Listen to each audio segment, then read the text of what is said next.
Alright guys, today we are getting back to work on the Frankenstein Civic. Last time, if you remember, we dropped the transmission, installed a new lightweight flywheel and clutch, and then we also cracked open the transmission and installed a wave track limited slip differential. Put it all back together, got the trans back in the car, and that's about as far as we got. We didn't do any of the finishing touches on it because Tim had to head home, and that was kind of the end of the weekend for us. So I've been spending a bit of time on the car, doing some maintenance and things like that. So some stuff I've done, I've dropped the oil pan because it looked like it was leaking, replaced the gasket there. It also looked like the axle seals were leaking, so I replaced those.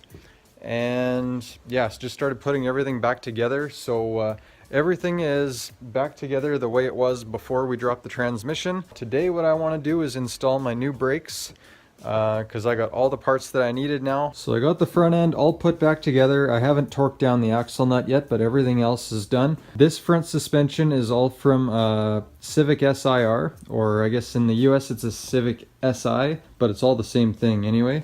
So that means I got bigger brakes. So what I ordered is the Power Stop Extreme Performance brake kit with the drilled and slotted rotors. And these are a carbon ceramic brake pad, so they should do fairly well on the track, I think. And then when I did the rear disc brake conversion on the car, I ordered a full set of braided brake lines as well. So this was part of that set. So I already have them on the rear of the car. But then now I can finally install these on the front. So I'm gonna get all this done today, hopefully. I also restored the brake calipers and got them all painted up, so they're looking really nice. And then I replaced all the hardware as well. So everything is basically brand new. So I got a brake caliper rebuild kit, and I've installed that already. It was just a matter of installing some new seals and a dust boot on the calipers, so it wasn't too bad. Got that all done, and now it's time to install them. So I think it's going to look really clean, and after today, Frankenstein's going to be that much closer to getting back on the streets. So let's get started. So I'm going to start this out by applying some anti-seize to the hub here, because there is nothing worse than a seized rotor on a hub. I've had to deal with it too many times. And I find that if I apply this to the back of it, I don't have that issue. So if I ever have to remove it again, it'll come off quite easily. So that's what I'm going to start with.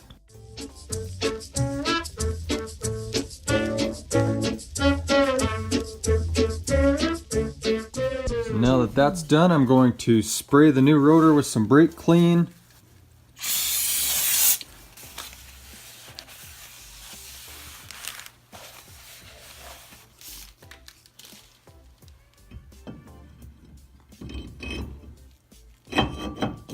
Alright, so I don't have the screws that would go into these two holes here. Normally there would be a Phillips head screw that would keep the rotor in place. These never had that when I took them off of the other parts car. And honestly, I've had nothing but problems with them when I've had to remove them in the past on other cars. So I'm okay with just leaving it like this. Once everything's mounted and the wheel is on there, it's going to hold the rotor in place anyway. So I don't see it as a big deal not running those, so I'm just going to leave it as is. So now I'm going to get the calipers ready to go and get them installed. Okay, so I have everything for the driver's side laid out here. So I got both parts of the caliper and then the pads, and then I did get some extra hardware as well. So these are new, I had to order those separate, but this hardware came with the kit.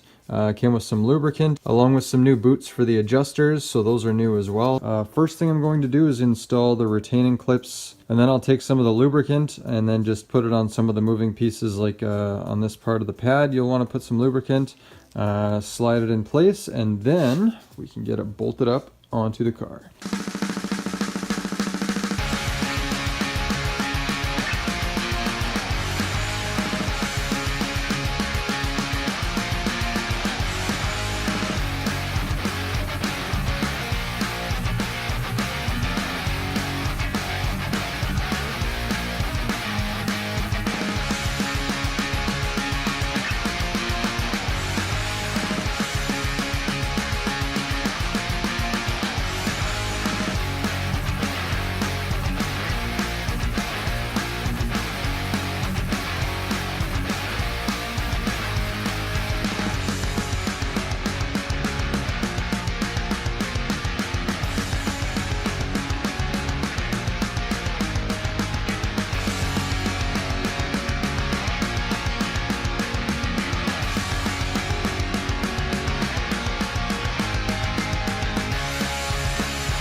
All right, the driver's side is done and it is looking great. I'm really happy with the way it looks, and I'm sure it's going to perform really well. So I'm going to quickly bang out the passenger side. It's going to be the exact same process, and I'll see you when I'm done.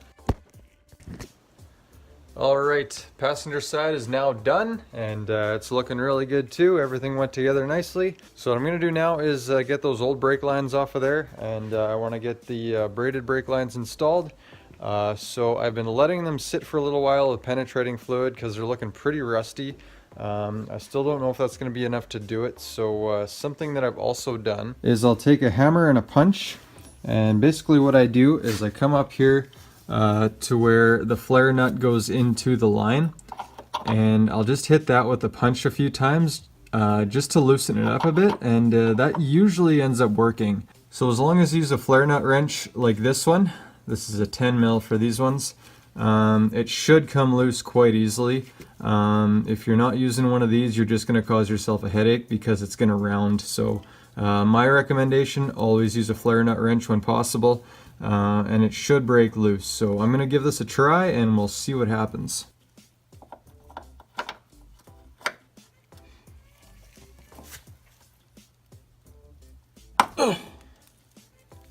Nice.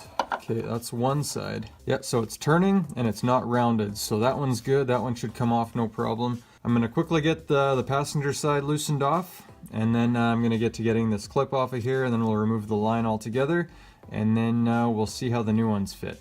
Alright, so I got the passenger side loosened as well, and I got this one loosened off all the way, so the line is now free. So now what I'm going to do is get this clip out of here, and I find the best way to do it is with a flathead screwdriver. Just if you get it from behind like this, and then just twist, and then it starts to come. There we go, shot myself in the face, but she's off. And now the old line should just break free. Alright, so here's the two side by side. So when I ordered this one, I ordered a set for a 99 to 2000 Civic SiR, or an American SI. So this should just be an OEM fitment. It looks a little bit different than this one does. It doesn't have this bend in it.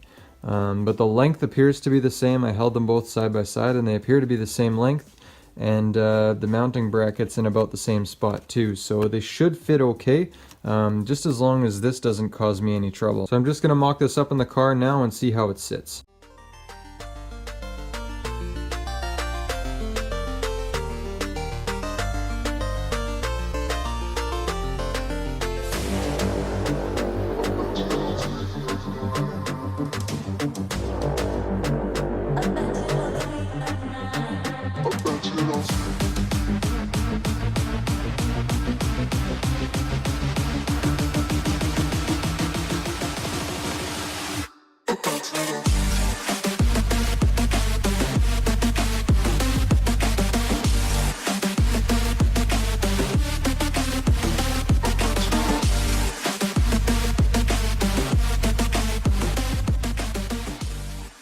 Alright, well the brakes are pretty much finished now. The only thing that I'm waiting on is the bleeder valve for the calipers, and that's something that I actually had to order straight from Honda. I couldn't find it anywhere else, so it's going to be a few days yet before that's in stock, but once I get that in, then I can bleed the brakes, and then they are 100% done. But I think they're looking really good. I'm really happy with the way everything fit together. Those brake lines were a little bit hard to get them to line up properly, but I think I figured out the best way where it's not going to rub on anything, and there's enough clearance so that when I'm turning the wheels it's not going to stretch or strain anything. So I think they'll work out pretty good. But yeah, that's all the time I have for it this evening. I gotta get back to work in the morning, so may not have seemed like much today, but this is a big thing that I've been wanting to get done for a while, so I'm glad that it's finally done. So really the only big thing that's left to do on Frankenstein before I can get it driving is the timing kit. So I do have that. I just gotta go ahead and get it done. And then I also have a valve cover gasket as well, because it seems like it's leaking from there. So I'll get that changed at the same time, and then Frankenstein should be mint. We'll be getting it on the streets soon. The snow is melting. It's finally nice outside. It's just really slushy right now, and there's mud and puddles everywhere, and that's not really what I want to be driving through. So once all that's dried up, we're gonna get Frankenstein out as soon as possible and test everything out and see how it works. But yeah, if you like the video, make sure you guys give it a thumbs up. Make sure you hit that subscribe button below. Make sure you give us a comment as well, because we love to hear feedback from you guys. And I hope you're as excited as we are to get Frankenstein out and on the street again, and just see how big of an improvement it makes over last season. So we'll see you guys next time.